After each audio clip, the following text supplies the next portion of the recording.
도대체 왜 저 주식이 오르는 걸까요? 실적도 없고 공장은 멈췄고 적자투성인데 말이죠. 반대로 돈을 잘 버는 저 회사의 주가는 왜 바닥을 기고 있을까요? 여러분은 혹시 이런 상황에서 박탈감을 느껴본 적 없으신가요? 나는 밤새워 재무제표를 분석하고 PER을 계산해서 투자했는데 결과는 마이너스고, 옆자리의 김대리는 이름도 생소한 코인이나 테마주를 사서 몇 배를 벌었다고 자랑합니다. 이럴 때마다 우리는 자본주의가 고장난 것 같다는 생각마저 듭니다. 하지만 정말 그럴까요? 우리는 학교에서 경제학은 합리적인 인간들이 모여 수요와 공급의 법칙에 따라 움직이는 것이라고 배웠습니다. 하지만 현실 세계의 돈은 그렇게 움직이지 않습니다. 만약 시장이 정말 합리적이라면 튤립 한 송이가 집 한 채 가격이 되었던 17세기의 광기나 실체도 없는 밈 코인이 수천 % 폭등하는 현상을 설명할 수 없습니다. 숫자가 아닙니다. 차트도 아닙니다. 시장을 뒤흔드는 진짜 범인은 따로 있습니다. 오늘 우리는 노벨 경제학상 수상자가 밝혀낸 부의 이동을 결정짓는 보이지 않는 바이러스에 대해 이야기하려 합니다. 여기 한 노학자가 있습니다. 이름은 로버트 슐러. 2013년 노벨 경제학상을 수상한 예일대 교수입니다. 그는 남들이 모두 파티에 취해 있을 때 음악이 꺼질 것을 예언한 사람으로 유명합니다. 2000년 닷컴 버블 붕괴, 그리고 2008년 서브프라임 모기지 사태로 인한 금융위기, 이 두 번의 거대한 폭락을 정확히 예측했죠. 사람들은 그에게 물었습니다. 교수님, 어떤 경제지표를 보셨습니까? 금리? 실업률? 그러자 슐러 교수는 의외의 대답을 내놓았습니다. 아니요, 저는 사람들이 하는 이야기를 들었습니다. 오늘 소개할 책, 내러티브 이코노믹스는 바로 그 비밀을 담고 있습니다. 슐러 교수는 경제적 사건이 마치 전염병처럼 퍼지는 이야기, 즉 내러티브에 의해 발생한다고 주장합니다. 바이러스가 사람과 사람 사이를 옮겨다니며 전염되듯 돈을 벌 수 있다는 흥미로운 이야기가 사람들의 뇌를 감염시키고, 감염된 사람들은 이성을 잃고 지갑을 엽니다. 이것이 바로 거품과 폭락의 진짜 원인입니다. 자, 이제 백신을 맞을 준비가 되셨나요? 가장 완벽한 예시가 바로 비트코인입니다. 냉정하게 생각해 봅시다. 비트코인이 처음 등장했을 때 그 기술적인 내용을 완벽히 이해하고 산 사람은 몇이나 될까요? 블록체인, 해시 함수, 채굴 난이도, 대부분은 몰랐습니다. 하지만 비트코인에는 사람들을 미치게 만드는 완벽한 서사가 있었습니다. 무정부주의, 중앙은행에 대한 반항, 천재 개발자 사토시 나카모토의 미스터리, 그리고 무엇보다 나도 초기에 사면 벼락부자가 될 수 있다는 인생 역전의 드라마. 이 이야기들이 바이러스처럼 퍼졌기에 가격이 폭등한 것입니다. 슐러 교수는 흥미로운 점을 지적합니다. 경제적 내러티브는 사실 여부와는 상관없이 전염력이 강해야 살아남는다는 것입니다. 전염력이 강한 이야기에는 몇 가지 특징이 있습니다. 첫째, 이해하기 쉽고 단순해야 합니다. 둘째, 감정을 자극해야 합니다. 특히 공포나 탐욕 같은 원초적인 감정 말이죠. 셋째, 남들에게 전달하기 좋아야 합니다. 야, 옆집 철수가 그거 사서 집 샀대 같은 이야기만큼 전파력이 강한 바이러스는 세상에 없습니다. 우리나라 상황에 대입해 볼까요? 서울 아파트는 절대 떨어지지 않는다. 이것은 팩트일까요? 내러티브일까요? 물론 인구가 밀집된 수도의 부동산은 가치가 높습니다. 하지만 절대 떨어지지 않는다는 믿음은 강력한 이야기 바이러스입니다.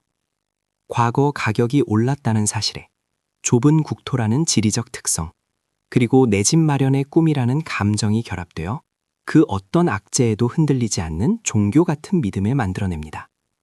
이 서사가 강력하게 작동하는 한 금리가 올라도 사람들은 영혼을 끌어모아 집을 삽니다. 이 책의 가장 독창적인 부분은 경제를 의학의 전염병 모델로 설명한다는 점입니다. 감염률과 회복률. 어떤 이야기가 유행하기 시작하면 감염자 수가 급증하다가 정점을 찍고 내려옵니다. 경제 버블도 똑같습니다. 처음에는 소수의 사람만 알던 이야기가 유튜버와 언론을 타고 급속도로 확산됩니다. 옆자리 동료까지 그 이야기를 하며 투자를 시작할 때가 바로 감염률이 최고조에 달한 시점, 즉 고점입니다.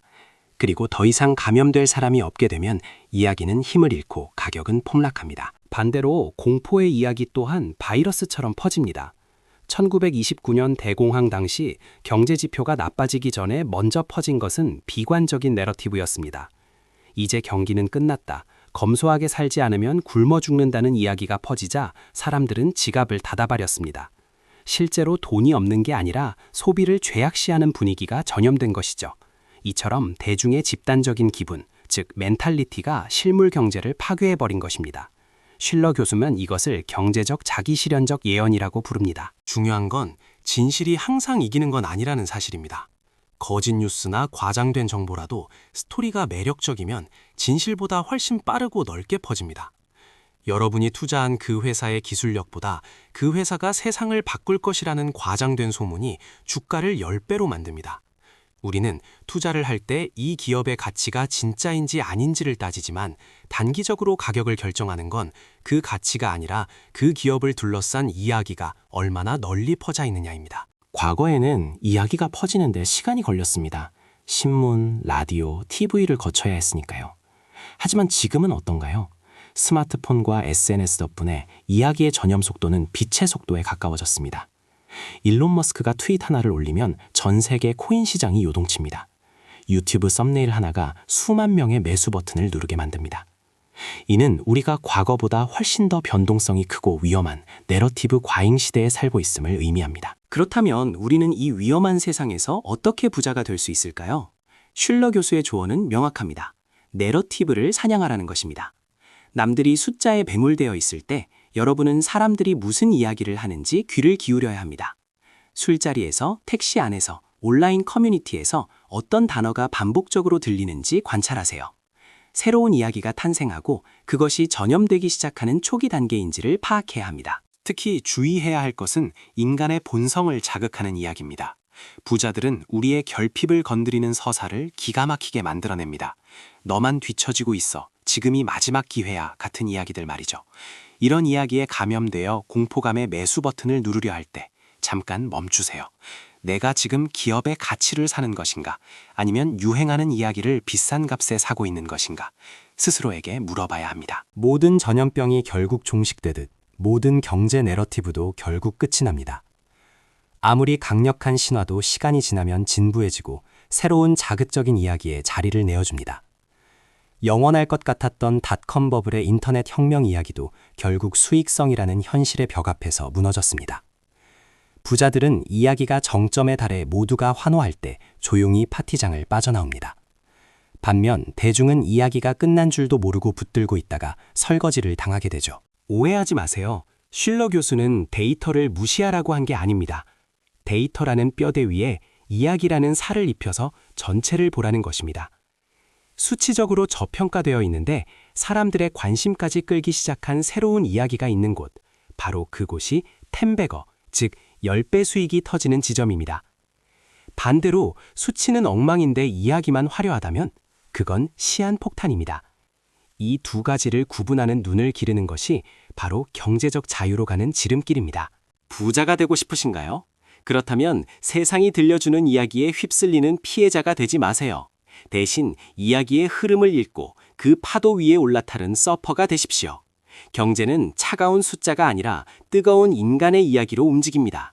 지금 이 순간에도 어딘가에서는 새로운 부의 내러티브가 태어나 전염되고 있습니다. 당신은 그것을 발견할 준비가 되셨습니까?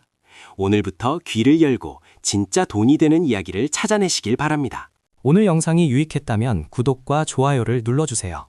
여러분의 부를 지키는 현명한 이야기는 계속됩니다. 지금 바로 당신 주변에서 유행하는 이야기가 무엇인지 댓글로 남겨보세요.